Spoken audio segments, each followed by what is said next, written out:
So I just got back from the MacBook Neo event here in London at the wonderful Apple Battersea, which I'm always so stoked to get invited to because it's so beautiful and seeing other creators is always incredible. But of course, the big news is the new MacBook Neo, and I think this is going to be a really big deal for Apple and a pretty big game changer for everyone who's looking to get into the Mac ecosystem, whether you're a student or someone who just wants to try out a Mac, or someone that just doesn't need all the creative stuff but still wants a Mac to do day-to-day tasks. I spent a bunch of time with it, so I'm going to give you my first impressions and what I think it's like. So first up, it comes in 4 different colors. You've got the classic silver, you've got this really nice indigo, you've got a pink sort of blush color, and this last one, and a new color for Apple, I guess, is citrus, which is kind of this greeny yellow, and it actually feels like a really nice throwback to early Mac designs, you know, those kind of iMac colorways. Sadly, those keys aren't backlit, but they are color matched to the Macs, which is really nice. So if you get the indigo one, you get kind of a light blue haze over all the keys, and it follows suit for all of the others. It's a really nice touch, and it kind of gives this Mac its own identity, I think, too. While I'm obviously sad there was no minty green color, I think the indigo is probably my favorite,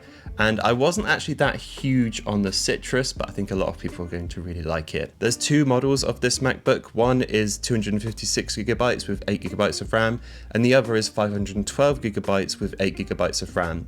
The lower model just has a standard keyboard, and the higher model has a keyboard with Touch ID. So that's the only difference between them, and you can't change any storage or RAM or anything like that on Apple's website. These are just 2 very set models. They're both powered by the A18 Pro chip as well, which if you were to kind of benchmark it is very similar to like an M1 chip. So this acts as kind of like a lower cost entry point rather than the M1 Air, which was kind of holding the line for that for quite a long time. Both have 16 hours of battery life, and both have a 13-inch liquid retina display, which looked really good actually. There's no True Tone on that, which is when the computer kind of adjusts the display to the lighting you're in, but I'm actually okay with that. I don't use True Tone anyway, I always switch it off, so that's no loss for me. They both got a 1080p webcam as well, which looked pretty good in the lighting that we were in, and they've both got the side-firing speakers, which got pretty loud as well, which is kind of nice to see. Obviously, I didn't get a huge amount of time to test the power and all those sorts of things, but I think this is going to run Mac OS really well, generally speaking, as long as you don't dive into like these big creative apps. Everything they had on show was more kind of your standardish sort of stuff, like note-taking and emails and internet browsing and Zoom calls and things like that. Price-wise, it's $599 for the 256GB models or $699 for the 512GB model. But the incredible thing here is if you're a student, this actually starts at $499, which is just an insane price point. To put it in some perspective, my first MacBook was £750 back in 2006. So if you adjust that for inflation, it's probably like over $1,000.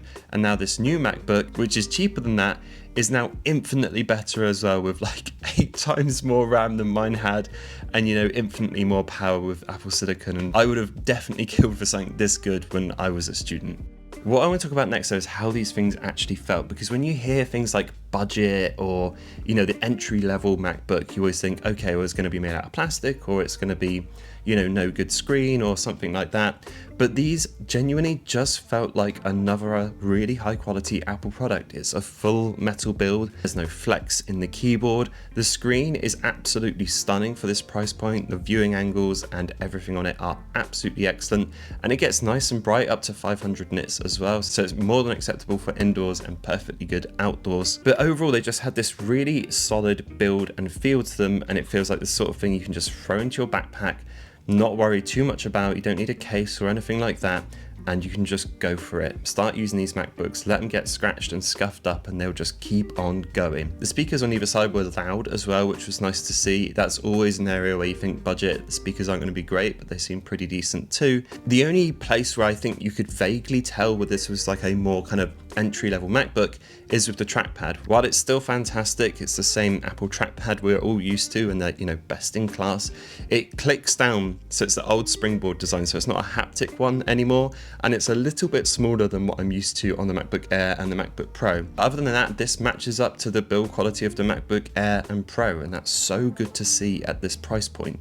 Now, if you are a techie person, you're probably thinking 8 gigabytes of RAM in 2026 is pretty low. And when I first heard it as well, I was like, Yeah, that is pretty low. But the thing is with this, Apple are really good at kind of keeping their products alive.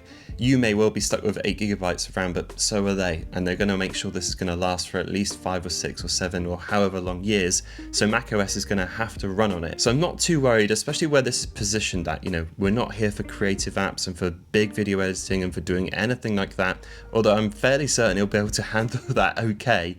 This isn't made for that. That's not that sort of laptop. And to get really geeky, Apple's RAM is kind of unified, so it means it runs quite differently to a Windows standard laptop. It can use swap to get a bit more RAM if it kind of needs to, and I'm pretty sure it'll be able to maintain it really well. That's obviously something I'll cover properly in the review. We'll see how far we can push that 8 GB of RAM. So yeah, this is an exciting laptop. I think if you're trying to pitch who this is for, it's definitely for the first time Mac buyer. It's definitely for students who want a decent laptop that's going to last them their entire kind of time at college or at university. It's for adults who just want a decent laptop that's built well to do all of their day-to-day tasks. And it does make me think that, you know, the PC market doesn't have anything like this at this price point. Now, I don't cover much PC stuff or Windows, but I did have a look on Amazon at this, you know, the top ones around the £500 mark, and you can just tell even from vaguely looking at them that these are plastic builds. You know, the keyboards will have loads of flex to them.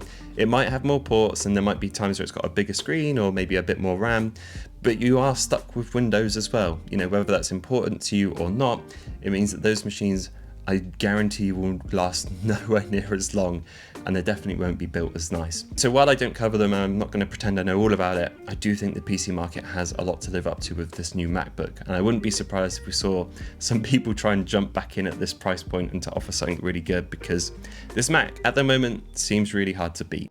I also got a little bit of time with some other new products as well. I saw the iPhone 17e, which now has MagSafe, which was absolutely overdue, and it comes in this nice new soft pink color. I also saw the new Studio Display XDR version, which looked incredible. I didn't get any footage of it for some reason, but that looks really nice. And I also spent a little bit of time with the M5 MacBook Air and the M5 MacBook Pro, the Pro and Max series. Those computers are kind of crazy powerful, and the fact that now the M5 is now in the MacBook Air, it probably explains why this MacBook Neo is out, because that MacBook Air is now getting so powerful. It's just kind of crazy. So yeah, I will do a full review. What I think I'm going to do is I'm going to switch over from my MacBook Pro. I'm going to switch everything that I do, all the creative, all the video editing, absolutely everything, to this new MacBook Neo when I get one. And I'll see how it holds up for a creator workflow, because if it can manage what I can do, it will be able to manage what pretty much anyone else actually buys it for. So I think that'll be interesting. I'm excited to be able to just finally say to all of my friends who don't do like kind of creative stuff or don't do high powered stuff on their computers, because most people don't, I can just say to them, go and get a MacBook Neo, because that's going to be the one that's going to last you the longest. It's got a great build, and you know, it's not going to break the bank either. But yeah, if there's anything you want to know in the full review, let me know in the comments below. You know, I think it might be interesting to compare it to the iPad Air, because they're kind of a similar price, so I might do some of that too. But yeah, as always, thanks for watching, and I'll see you all in the next one.